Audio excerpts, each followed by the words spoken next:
Welcome back, everyone, to the RF Factor, episode number 17.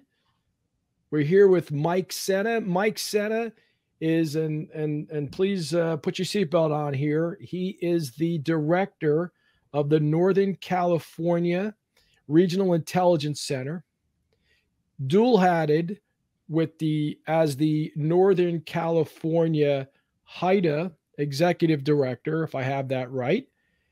And at the same time, he is the president of the National Fusion Center Association.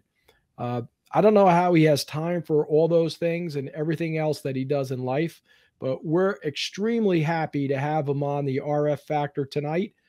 Mike, I've known Mike for years, not only as a coworker, but as a great friend. And I've had the opportunity to visit him in California. And he's been out our way in New Jersey with his family to visit with me. So I know Mike really well. Mike, really happy to have you on board. You got to meet Pete earlier, but let's just start off with everything that you got going on. That didn't happen overnight. So tell us a little bit about yourself. Tell us how you got here. No, absolutely. And Pete and Ray, thanks for having me on the show.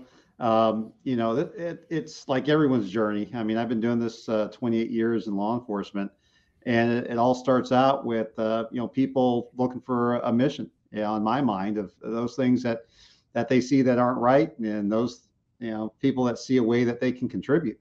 And that's the way I saw it.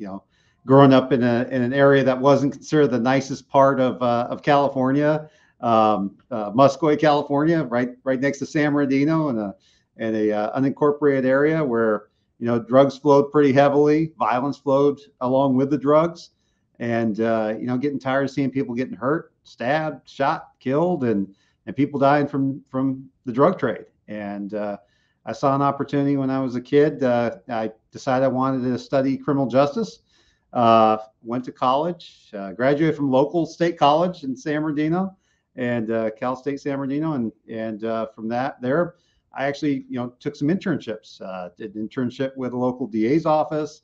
Back then they had county marshals, did an internship with a county marshal. And then ultimately, really? Yeah, county marshal. They wow. Don't, we're talking old school here. Yes. Yeah, they didn't last past the 90s there, but but then I went on to a job with the Alcoholic Beverage Control as an intern, and they ended up hiring me. And the thing I liked about that was, in my community, every place that was like the center of bad things happening were the liquor stores. And or the after hours clubs, right? Exactly. The dope dealers, the pimps, the people that were, the scourge of the community, that's where they were at. That's where all the bad things were happening. So, pretty right off the bat, I ended up, getting hired as an investigator. And my first night or first day as an investigator, moving from, an intern to kind of an investigative assistant that they called at the time, to actually being sworn in and raising my hand. They handed me a gun and bullets and said, go out and do work. And that's what I did. I went out and bought dope that night and, arrested people. And, the great part of the story was I was actually able to go back to my community. And one of the places that was like, just a horrible place. I mean, constantly violence in front of it, people being shot at regularly, was able to go and do dope deals there. And, in fact, I went and bought dope, and I went into the store and asked the clerk, I said, hey, I just bought my crack cocaine, but I need to smoke it. And the clerk made a crack pipe for me. And no way. Yes. Customer service, man. That was full customer service. But being able to shut those places down and come back and get the right people to come in and operate those places legitimately changed the community.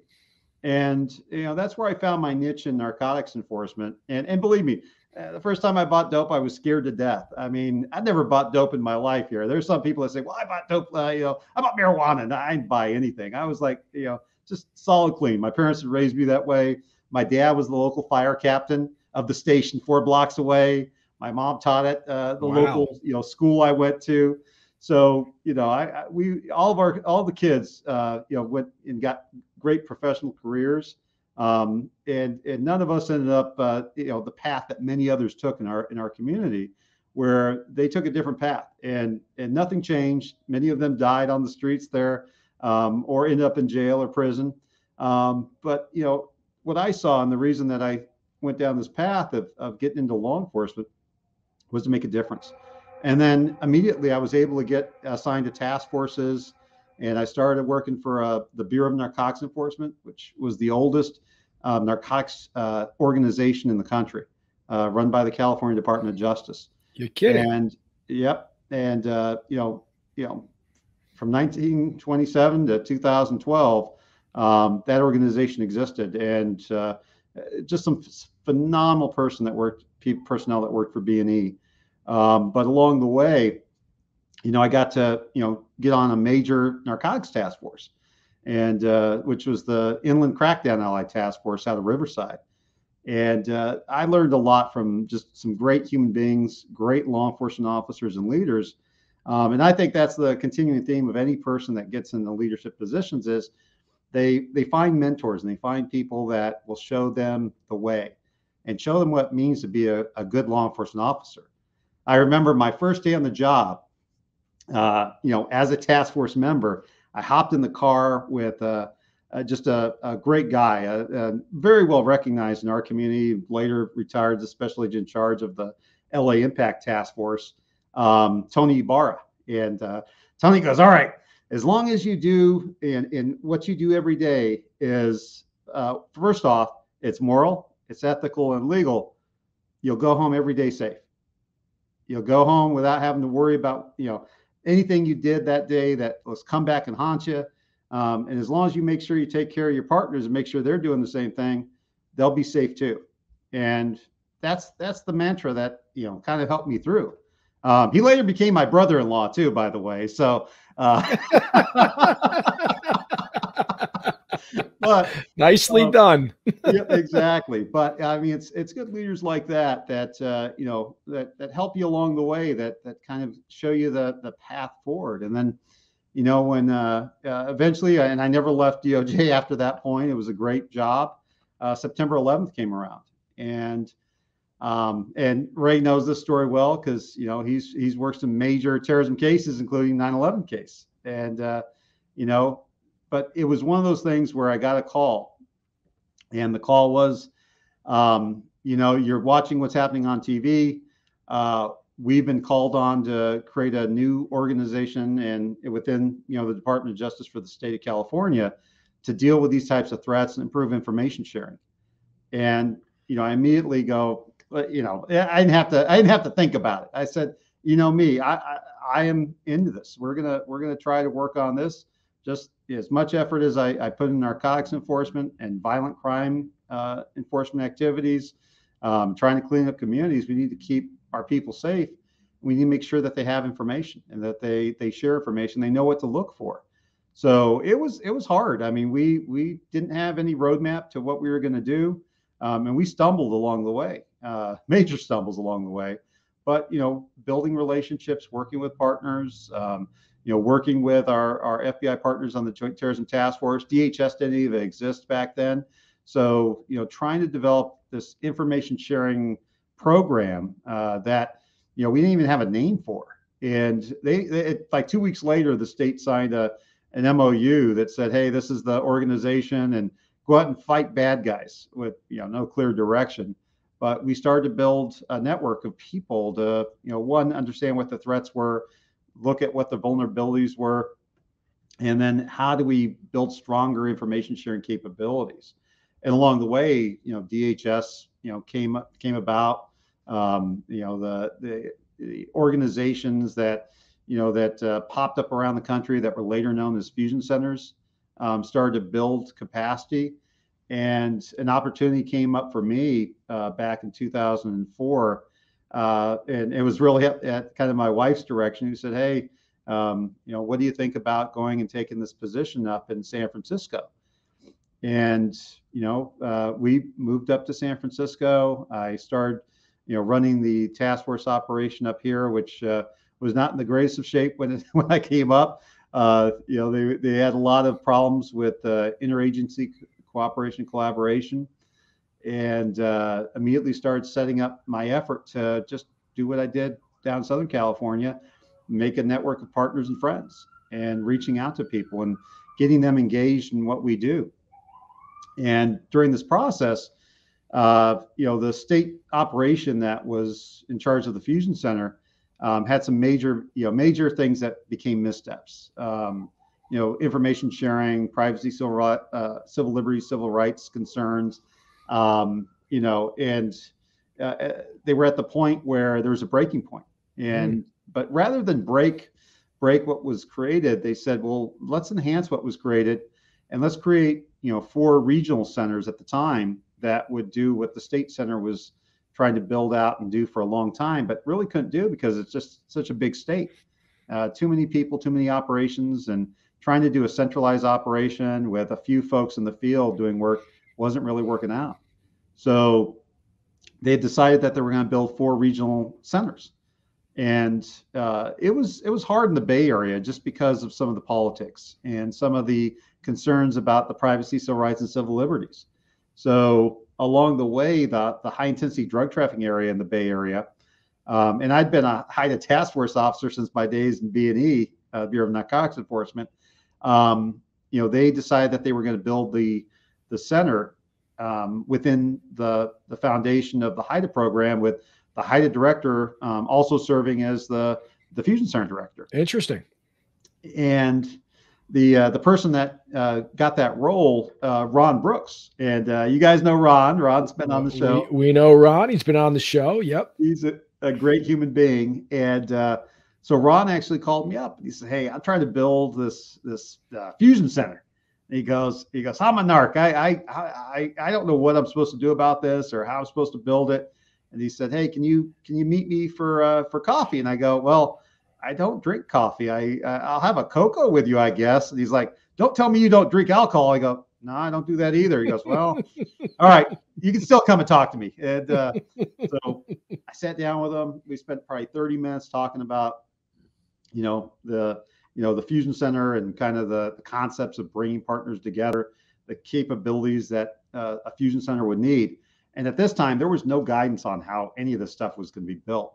So I gave him my spiel, told him, "Hey, this is what you need to do, and good luck with that." And he goes, "Hey, I really appreciate this. And you know what? I think I've got this solved." And I'm like, "Great, good luck on it." He goes, No, you don't understand. You're coming to work for me." And I was like, "Well, I don't know how to tell you this, but I already have a job, and it's I'm trying to do the intel coordination efforts and working with you guys is a big part of that." He goes, No. You're coming to work for me. Don't worry. Just 1 second. He dialed the phone, called the director of the Division of Law Enforcement for the Department of Justice, and told them to transfer Mike Sena immediately to him. And that's how I got here as his deputy director. Wow. And in 2012, he retired, and then I became the director of the HIDTA and the Northern California Regional Intelligence Center. And it's along that way. It's been an interesting journey. We created this national network of fusion centers through the efforts of state and local agencies getting together, but we weren't really unified and we didn't have a voice. So early on, we had a meeting, and this happened around 2007 timeframe. We were in Destin, Florida. It was like the second meeting where we'd gotten people together. The first one was in Denver. It was very convoluted. None of us were running anything as far as these meetings go. We were listening to federal agencies tell us, what we should do, and we didn't feel like we had a voice. So we all piled up in a room, and there was like 20 of us in a room. I think Ron Brooks was writing on a cocktail napkin, or Bill Harris, one of those guys. And we were all talking about, what do we need to do to create a voice and create direction for this network? And we said, we need to start an association.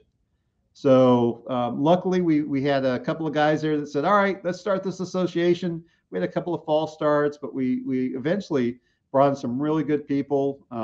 We had a lieutenant from Las Vegas Metro that said, hey, I'll come in. And, yep. And you remember Monahan? He came in and said, all right, I'll take on that role of president, and brought in some officers, and we created this this executive board and co-chairs. And or chairs at the time for each of the regions along the country. And we built out what started to be this network of partners at the state and local level that actually started to drive what the National Network of Diffusion Centers has become. And now we're 80 centers, 50 state centers. We've got 27 major urban areas, and we've got 3 U.S. territories that are part of this network now, and about 3,000 people. Outstanding. Yeah, outstanding. You know, Mike, one thing I'd like to pick up on, and it's way back in your monologue here, is I came on the job back in the in late 1969, in the 70s and 80s and 90s, and I got some of the same advice you did about, you know, ethical, moral, you know, that type of thing, and it was almost verbatim, right down the line, and that, you know, you'll be okay on the job if you do these things. But I see something today that's a little different. I'm seeing young police officers, agents, like back in my old agency. I mean, when I was on the job, you hardly ever heard of an agent getting shot. Today, there probably isn't a week that goes by there's not some young agent getting shot. Certainly, there's police officers getting shot and killed every day across the country. There's something different going on here, and it's not only in the law enforcement community.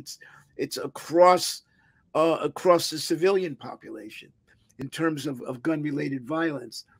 So I know where you're going with the sharing of intelligence. Maybe you could speak to maybe what the future holds in terms of sharing intelligence in the area of gun crime. No, absolutely. And Pete, you know, from your experience in ATF that, you know, every crime that we have, and true, we have people who get stabbed or ran over and other things, but guns are the thing that's, you know, harming people every day. It's not the guns, it's the crooks with the guns, obviously. But, you know, when you're looking at, you know, the issues of straw buyers out there, which are still a continuing issue of straw purchasers going in there and buying guns because they got a clean record for gangsters. But, you know, then you got ghost guns today, guns that you can't even trace, you know, no serial number. That's exactly where I was going to go. I mean, we've got people with 3D printers that are printing frames for weapons and getting the parts online and putting guns out there in the street with no serial numbers, no records. So when we talk about, you know, every day, all these shootings that are going on, and even with our narcotics task forces, you know, we would occasionally, and you know, more of the you know, some of the serious offenders and career criminals, these guys would all have guns. They'd all be armed. But we're seeing everybody with guns now, and not just one gun. I mean, we have task forces that are pulling 30 guns off of groups here, and everything from Glocks with auto switches or the ghost guns that they're built with Glock parts with an auto switch that turns it fully automatic, to fully automatic rifles. You know, we've seen so many people killed off of weed deals and trafficking of marijuana. It's really, I mean, we're seeing this huge uptick of people that just, they have no remorse. They're out there doing violence every day and harming people. And, you know, even in our local area, I had a local agency that had, you know, a gunfight in a car with three individuals. 2 of them did not survive. The other one, they believe took a bullet and walked away. But, you know, we had guns, and all the guns being used were, you know, FN-57 pistols. And, you know, that's not a common weapon for most people out there. You know, but we ended up finding out that, you know, someone had bought, you know, hundreds of these guns and sold them to gangsters. And so you've got these issues where people are, you know, dealing with large amounts of cash, dealing with a product that they can move and sell pretty much anywhere because it's legal in a number of states, but there's a whole black and gray market for this stuff that are, you know, doing some serious harm with people. And the fact that you can get these guns, I mean, I had a task force officer just a couple of weeks ago said he took one of these guns off of a 13-year-old. So, you know, the fact that 13-year-olds, felons, any person that wants to harm people can get a hold of these. And there's no real, I mean, ATF doesn't even have jurisdiction over these unless they can prove that the PMF crossed state lines. Unless they can prove that ghost gun crossed state lines. Oh, they're selling them. Yeah. Oh, they're making and selling them. Oh, absolutely. And I, it's just a bad combination because we've got a lot of people that are, disassociated with harming others. That the whole concept of murdering people doesn't seem to be a block in personalities these days. And I think that this combination of people that basically don't care about other human beings' lives and now have tools that they can take lives away, we're just seeing more and more. And cops are getting in the middle of this, unfortunately. We're dealing with an environment where there's a visceral hatred for law enforcement, and I wouldn't say it's in all communities, but in certain communities that are getting a lot of attention. And whether that be, I will say, whether it's far left or far right, I don't care what your politics are, but if your politics or your mindset is to cause people harm, that's what we're dealing is these extremist attitudes that folks who have ease of access to weapons. And on top of that, I think people have become numb, especially after COVID. When you see the death tickers, remember when they used to have that, like every night, you'd see how many people died from COVID. I mean, the numbers don't even really matter to people at a certain point.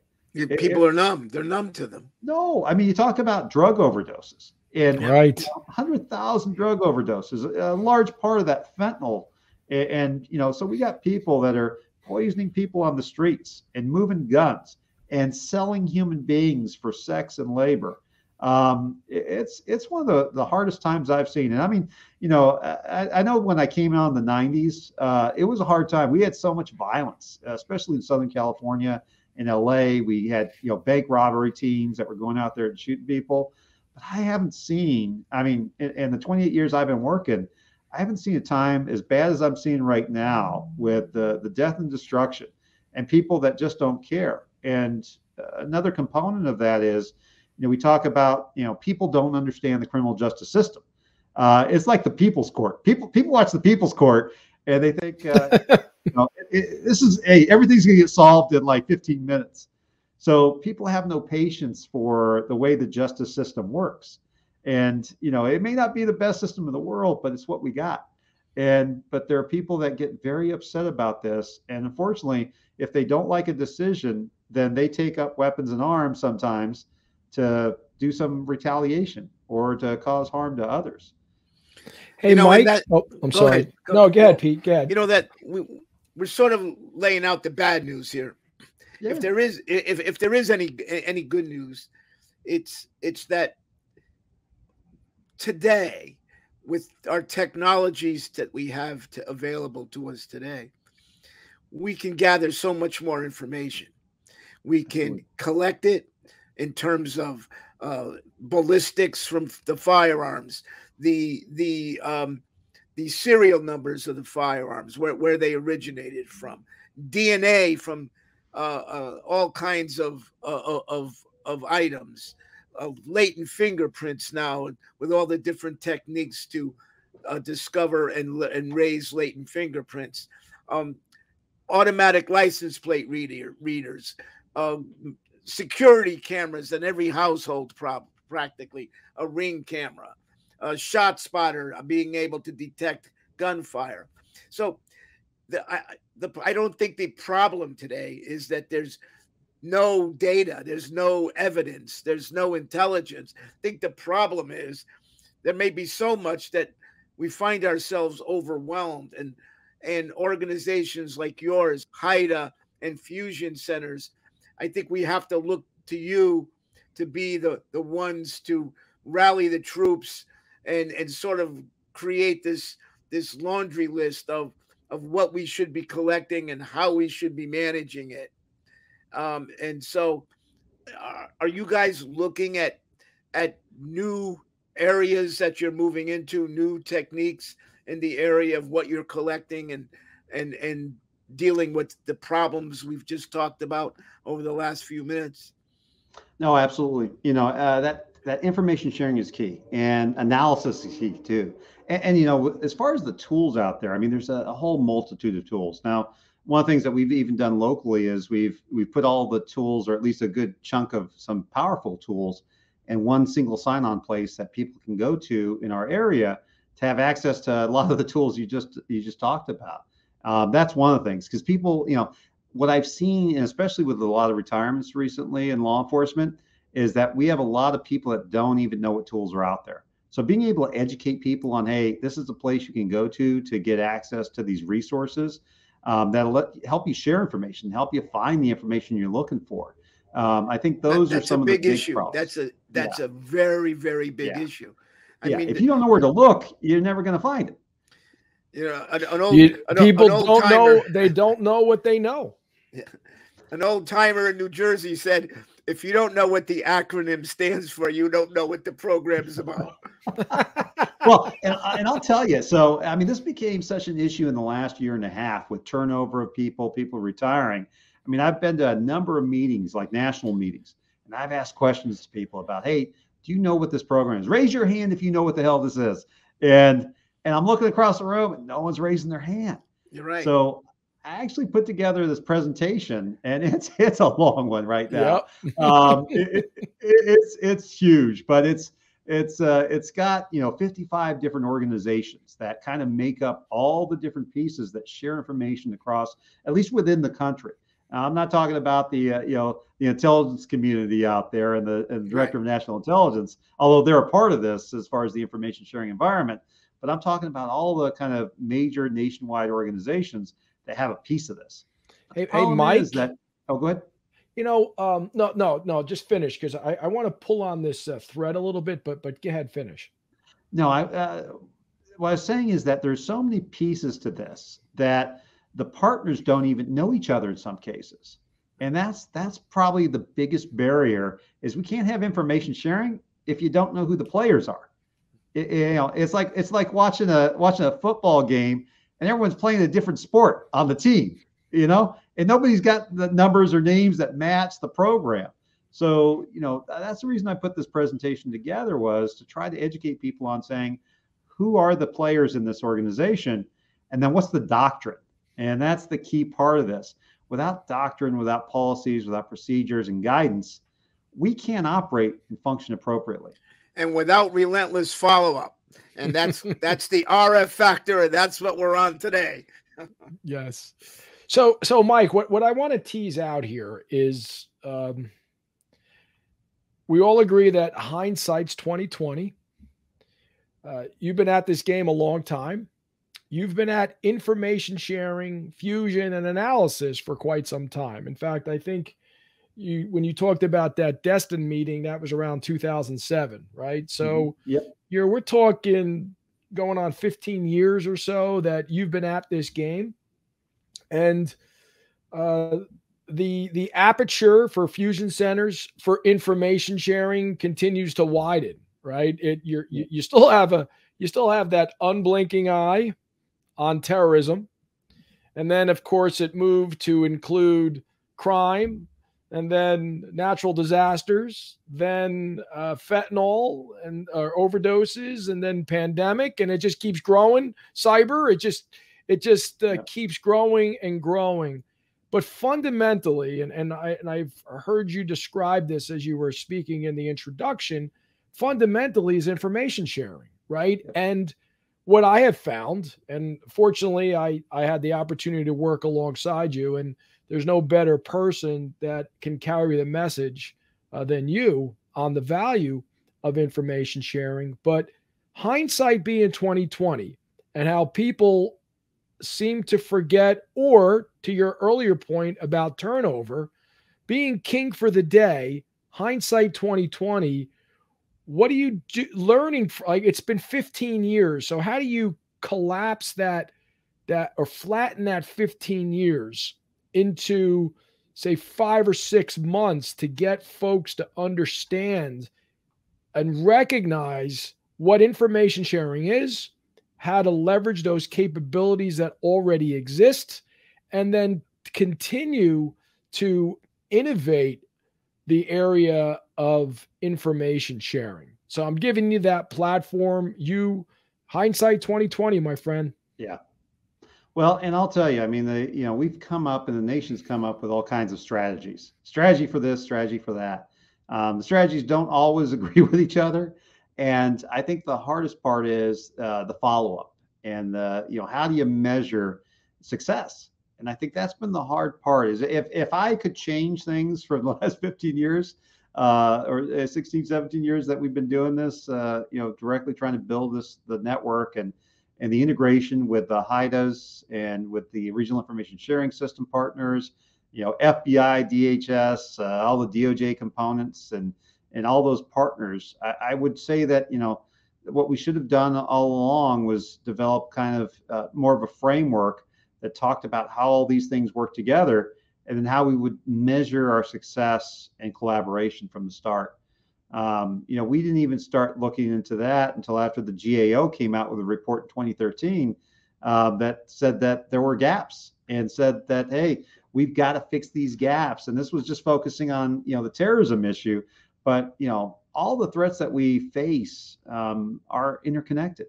So there's no way we can say that, whatever the flavor threat of the day is not connected to the other threats. And we've got to leverage the same resources and capabilities. You mean what you're saying is that terrorists can sell drugs to make money and use guns and traffic guns to, for security or to harm other people? Is that what you're saying? That all these things are interconnected, so we should all understand those information streams, right? Fusion. Everything is interdependent, and here's the bigger problem we've got is that, and this is education piece. I mean, the education and training piece, and which are two separate things, obviously, but in the training component of it, when we talk about basic academies for law enforcement, we have struggled over the years to get this type of information.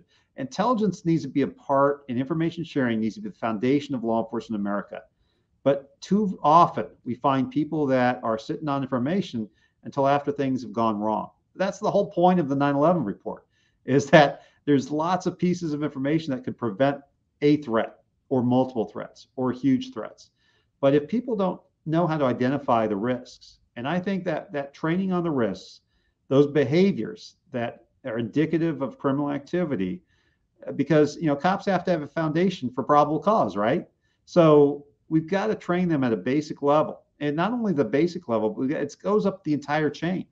Chiefs and law enforcement executives need to know how to use the information, and people need to know how to deliver it to them, because ultimately the whole point of information sharing and intelligence is so that people can make decisions.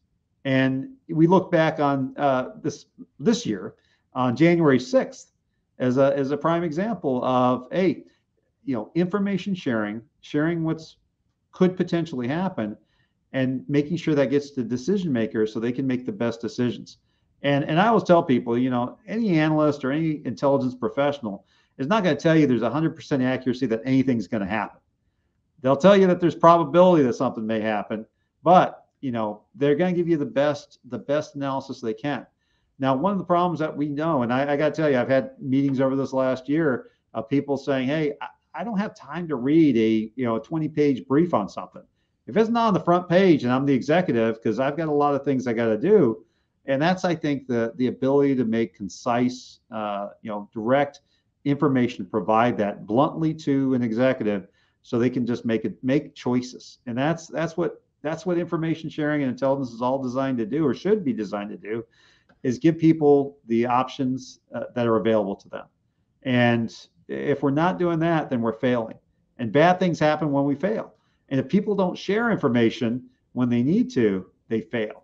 But right now we have whole groups of people that don't even know that there is a suspicious activity reporting program in this country of how to report information. And they also don't know there's a privacy, civil rights, and civil liberties guidance that go with that. All too often I'm watching, and I do this, I watch YouTube every once in a while, and I'm watching interactions between as long as you're watching our shows, that's okay. Absolutely. Okay. Absolutely. You're first, and then I watch the other guys. But I see interactions between law enforcement and the public that may not go the route that, as people who've been in the job for a long time would go, oh, this is going to go bad. And it's because, and I put that back on, the education and training component of this, of, we don't have folks that are skilled and trained on eliciting information. Those that know how to interact with people who may be exercising any of their rights, and could find out ways to gather information more effectively than what you sometimes see on the television or in these shows that other people are doing as podcasts or discussions about after actions of law enforcement. So there's a lot of cops are on microscopes every day because they're on camera. I mean, there's cameras everywhere. But when we talk about how do we train, from the guy who's starting an academy to the chief executive of an organization, that intelligence and information sharing and analysts are important. I mean, analysts are the key fundamental or should be for every law enforcement agency. But if you look out there and say, all right, how many analysts are there in the country that are members of great organizations like IALEA that represent analysts nationwide? It's a very small number. It's not the first thing an agency thinks of. Oh, I need to get an analyst. And I'll tell you, when I started, I need to get another foot soldier on the ground. Yeah, exactly. Gun toters. An analyst can save you so much time and energy and focus you like a laser on the problem. One analyst could make several foot soldiers more efficient and effective. Absolutely. And the other thing is sharing information even among agencies. So, we've had the National Data Exchange, the index program at CICC at FBI, and they've been around. I mean, my first meeting with them, I think, was in 2007.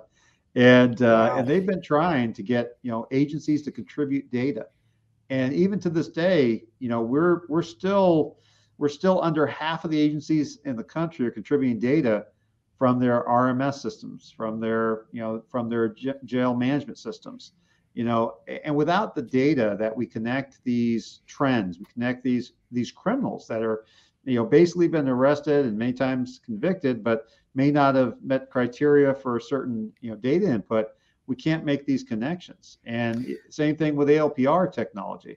So we've got pockets of excellence. And if I were king for a day, I'd say, what? If anyone's going to be in this business, the first mantra should be, I have a duty to share. Wow.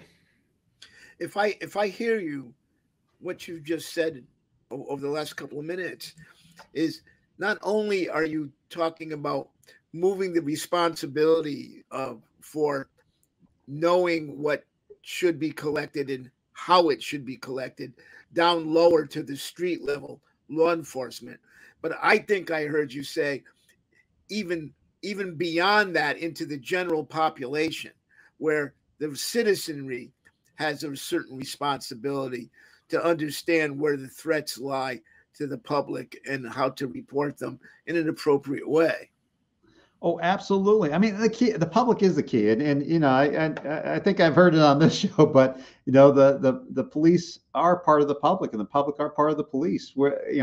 This isn't the military. We're Sir Robert Peel said that. Sir Robert Peel said that. and I know it's been I know I've heard it a few times around at least the two of you, but when we talk about how we operate and how we work, we got to have the community's involvement. We can't protect them if they're not engaged with us, and we also can't protect them if we're not keeping an eye on our protection of privacy, civil rights, and civil liberties, and being transparent with our partners in the public. I mean, there are certain things we can't, especially in the intel world, we can't divulge our techniques and our sources. Sure. Otherwise we wouldn't have any.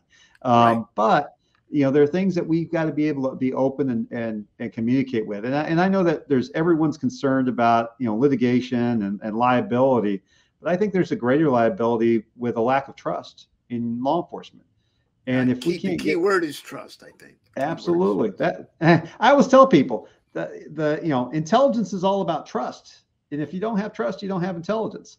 So, and if you don't have the community engagement, so they report things and give up information.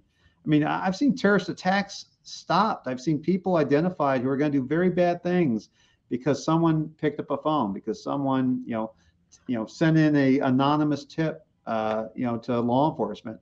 And that's the key, because Secret Service has done a number of reports through their National Threat Assessment Center, the NTAC. Great crew of people, but in their reports, and they've looked at the mass casualty shootings for probably the last at least 10 years. And every single one, there are people that knew that person was going to do something horrible. Somebody knew. Someone knew. They call it leakage, spillage, but somebody heard that person say something that just didn't seem right, and they never told anybody. Hey, I said, Mike, would you agree that, and I think that the two of you have actually expanded to not just say public safety, but the community as well, is that, sharing information is not necessarily innate. It has to be a learned behavior, and such is the case with collaboration, right? You almost in the world that you're in now, and Pete and I came from, it's almost that you have to compel collaboration before it takes root. Do you still see that today? Even though you're in that business of sharing information, it just seems that people they don't know how to. It has to be a learned behavior. They don't come understanding that. No, not at all. And I've actually seen it gotten worse since COVID, with lack of interpersonal interaction, drops in communication. But you're absolutely right. I mean, when we became cops a long time ago, everyone was like protecting their cases, and people didn't communicate even in their own squads. Everyone's trying. Scalps counted then, right? Yeah, everyone was trying to get their collars. As Tom O'Reilly used to say, there's no you don't get any credit for an assist in law enforcement, right? Absolutely. And I really look at, because that's one of the things that I'm often asked is, all right, can you tell me how many arrests have happened because you shared information? And I'm like, we don't have that type of data. It's, when people ask for help and you give them help, or if you search Google, do you tell Google every time that you found something on Google because they helped you out? Yes. No. When we started, there were cops that said, hey, they got hash marks, and they got things on their collars because they made the great arrests or great boss or great. It is a meritorious profession, right? So yep. But changing the dynamic of how we think about people that promote and those that build strong relationships and those that build the organization as a key rather than the single player. And I always tell people, this is a team sport. We have all got to work together because everyone's got a piece of the puzzle. Everyone's got something they can contribute, and people have problems that others can solve. And building those networks and capacity and capability is a key thing that we have to do. It's not competition. I mean, no one's going to win the gold badge because they ran the case by themselves. But it's the guy that runs the case by himself and doesn't tell anybody about it that gets people hurt. And I've seen drops in even in people using the deconfliction systems. In this last year, I recently did an assessment looking at how the usage was, and I was shocked. I was shocked on how little people were deconflicting. And I mean, there's organizations that actually are mandated to deconflict, and their numbers were beyond the pale. And one of the things that we have to look at is that self-assessment of how we're operating as law enforcement to be effective and efficient. And if people are not deconflicting, and you guys know the whole deconfliction story, if I'm going out to a corner of walk and don't walk, and I'm going to do a dope deal, or I'm going to do some type of financial transaction with a bad guy, I got to let people know I'm going there through the deconfliction system. And right now, if agencies aren't doing that, there's a very good likelihood, one, they may run into someone else's investigation, or they may run into another cop who's the guy that's the buyer or seller of their wares. And the other component of that is that officer safety issue. And unfortunately, we've seen issues in the last 3-4 years that were not pretty, where cops met with other cops, both thinking that the other one was a crook. And we created systems 40 years ago to stop that. But there are people who forgot. There are people that weren't passing the word or baton to the others on why this is important. And that's why that doctrine, why that education, why that training is important about all of these things that people have lost. And it's like I said, there's in that PowerPoint I've got, there's 55 different organizations and things out there. But if you don't know what they all are, you can't leverage them. What is the reason for not using the deconfliction system? In other words, is it that they're trying to hide something, or is it that they don't feel that everybody else is participating, so it's a waste of time to deconflict? Like, what do you think the problem is? I think it's more of an issue with just a lack of knowledge about the system, and knowledge about the resources and the tools that are available. I think that's a greater issue, is that, if it isn't a policy in an agency that you must deconflict. I mean, there are some other, organizations around the country and other HIDTAs that have been able to get, judges to say, all right, I'm not going to sign a search warrant unless I see a deconfliction number on the search warrant. And I really think consistency and things like that say, you can't do a search warrant unless you have a deconfliction number. You can't go out and do an operation unless you've deconflicted. I mean, that was one of the first things that I learned in my job. And believe me, before I got over to Cal DOJ, I wasn't deconflicted either. I mean, I didn't even know what the system was. And that was the sad part.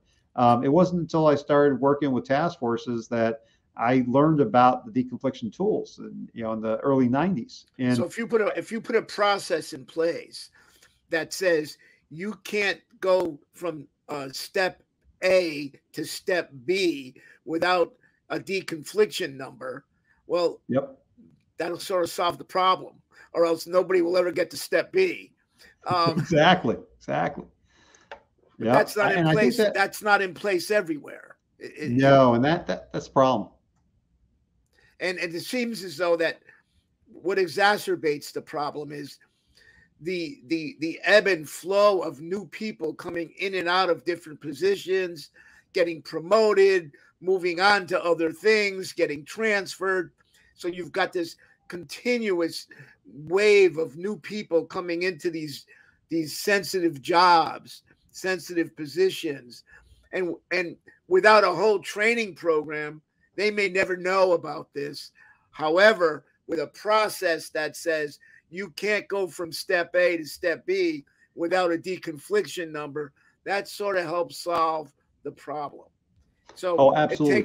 It takes policy, and it takes an efficient process that is implemented through policy that has some sort of accountability. Hey, Mike, I was going to ask you a question, and I was afraid to do it because it's something that I think you really have to have some introspection on. I don't know if there's any right answer to it. So I'll help you out. I'll give a little context based on what Pete just described here. When I first met Pete, one of the many things that he would sort of coach me on and add that wisdom was just, in general, any initiative, any major accomplishment, any project, it really is the sum of three components. In fact, he calls it the three-legged stool: people, processes, and technology. And you could expand that and Pete could actually expand that farther. But so we've sort of talked about whether it's deconfliction or whether it's obviously deconfliction as a subcomponent of information sharing. But what I'm hearing you and Pete describe here is that at the end of the day, it always comes down to people, regardless of the technology, regardless of the processes.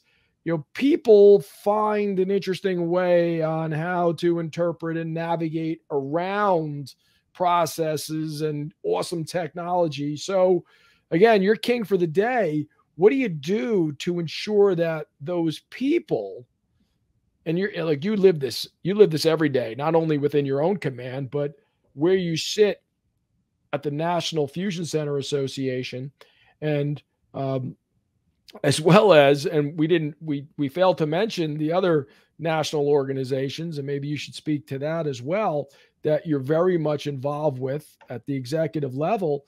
You're dealing with this every day in terms of influencing people to do things the right way. Can you tell us about that?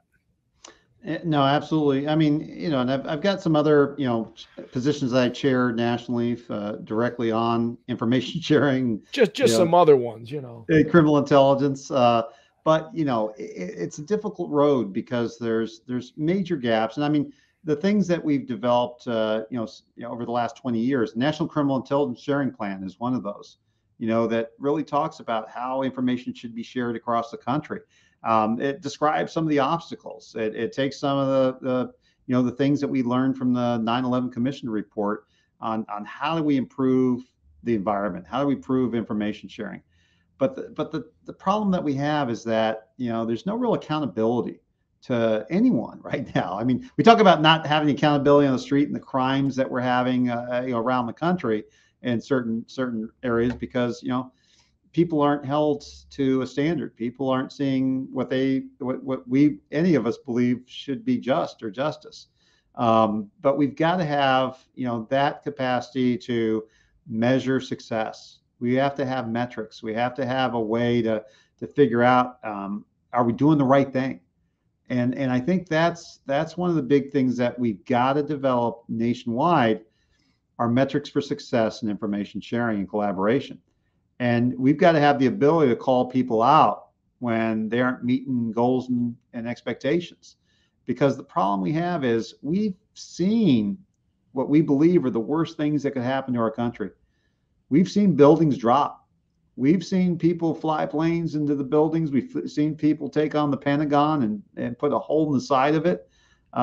We've seen people dying across this country from all the threats from dealing with disease to dealing with a epidemic of opioids.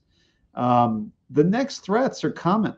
The next bad guy is around the corner, or bad group, or individuals that mean us harm.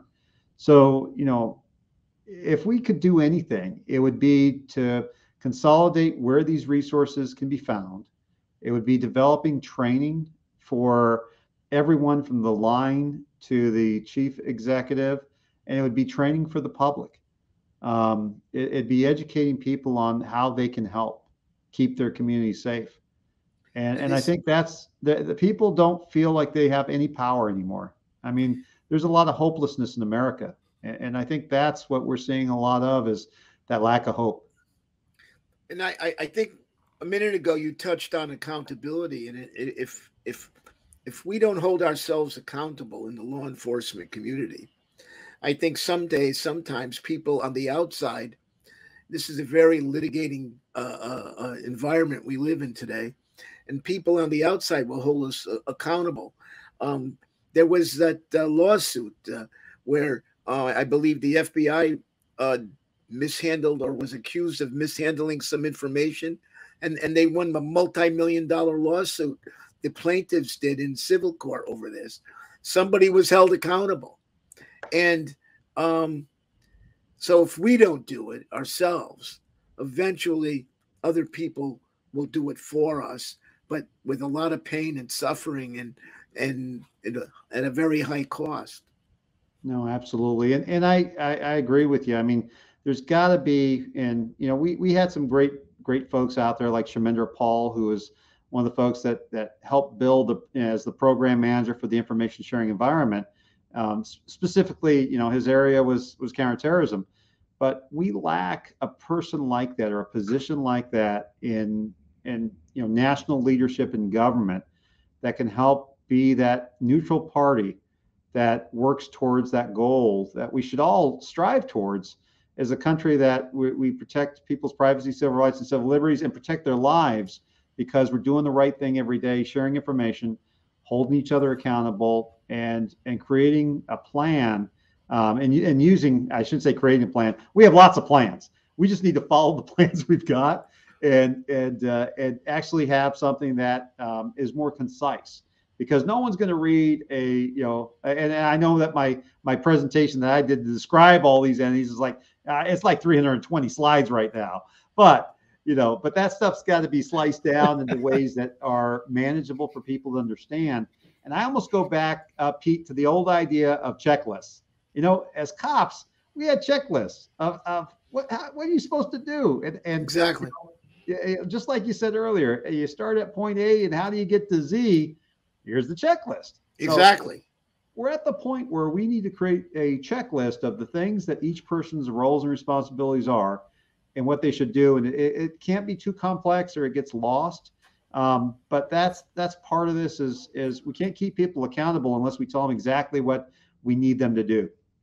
And you know, this issue of leadership, I wrote a blog about this, especially in the area of dealing with gun violence in America. The buck has to stop somewhere. Somebody, yep. One person has to be responsible where the buck stops for the national leadership, whether it's in the area of intelligence sharing or evidence collection or whatever. But if you're going to deal with a national problem, the buck has to stop at one place. One person has got to be responsible and held accountable. Absolutely. And the other part is that every organization has to have a voice of some sort. They've got to have an ability to contribute, and we can't exclude people. So we've got to figure a way to give people the voice, so that way, when we make change, they're part of change. And unfortunately, right now, and I've seen over the, unfortunately, the last few years, is that people's voices, they've been taken away. They haven't been consulted. They haven't been part of the conversation to make change. And I think that we've got to bring all the voices together. We got to bring the people together. Now, not everyone's going to like the way things are moving, because you're never going to make everyone happy. But we've got to make positive progress. And I really feel in many areas we have regressed, especially in the last year and a half, that we've regressed. The things that I thought were fundamental things that we built after September 11th, people have forgotten and aren't being used or aren't being connected. Wow. And I've said this before, and believe me, other people have said this long before I heard it, but the farther away we get from September 11th, the closer we get to September 10th, 2001. Hey, Mike, we're coming up on our hour here. We usually like to break it here. But I just sort of have like a final question for you. We've spent the better part of our discussion on things that you're doing organizationally, whether it's in Northern California or nationally. But I sort of want to focus on you for a moment. One of our tenets of the RF Factor is to help aspiring leaders. What I found, and certainly Pete, we agreed that this was one of the foundational elements of the RF Factor, is that we wanted to sort of give back and contribute. By doing that, we were going to interview folks like yourself, leaders, patriots like yourself. With that said, what has been your secret to success? You've done very well in terms of not only a storied career, but being selected, elected into executive positions because of your leadership. Is there anything you could point to, whether it's, and I think you sort of touched on it before, there's graybeards that you listen to along the way, but what kind of advice can you give aspiring leaders about how to navigate this gauntlet called a law enforcement, public safety, counterterrorism, or in general, a career? No, absolutely. I mean, you gotta have, find those people that can help you to get where you want to be. The people that are of strong moral character, of people that you can look up to and you can talk to and get guidance from. You also have to have great partners in life. I mean, I couldn't have done anything that I've done thus far in my life without the great support of my wife. I mean, and my family, my kids that, help keep me going every day. Cause there are hard days there, when you're moving, and you should always move as fast as you can in the right direction. Looking for the goal. But, the other thing is you have to be accepting of failure. And you're going to fail. There are things in life that don't work out. There are things at the work day, or things that there are problems. But you've got to use those failures as things that you learn from. and things that you can grow from. You learn a heck of a lot more from failing than succeeding. And that's why, every person will tell you that in order to get to where you want to go, you're going to stub your toes. You're going to piss off a lot of people from time to time.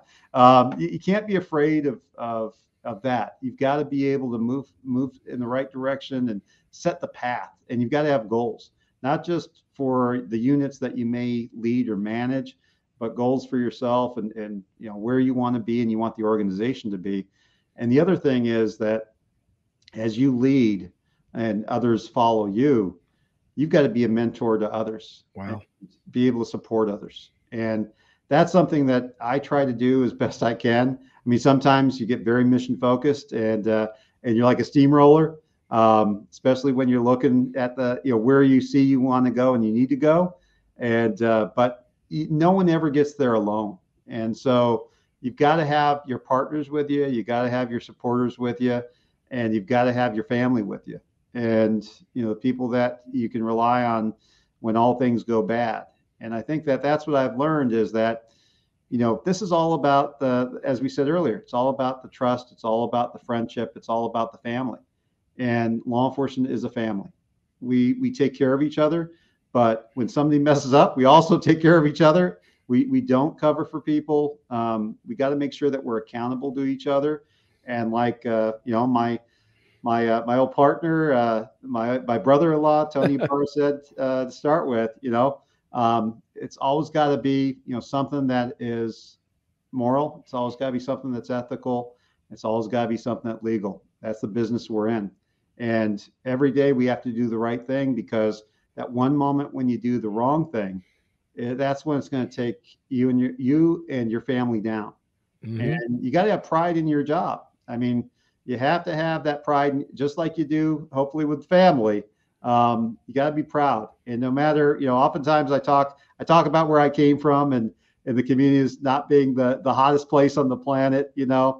Every time I run into cops from that area and I say, hey, I grew up in Muscoy, and they look at me and they're like, and I'm like, no, I'm one of the guys that got out. I'm one of the guys that wow, that made it and didn't end up going down the wrong path. And there are a lot of folks that do that. There are a lot of folks that come from areas that, may not be the greatest places on the planet, but you got to look at where you're going to be. And right now I'm standing on the 14th floor of the federal building in San Francisco, running one of the greatest programs and the greatest jobs and working with the best people on the planet.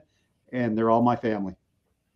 Well said, Mike. I want to thank you for your leadership.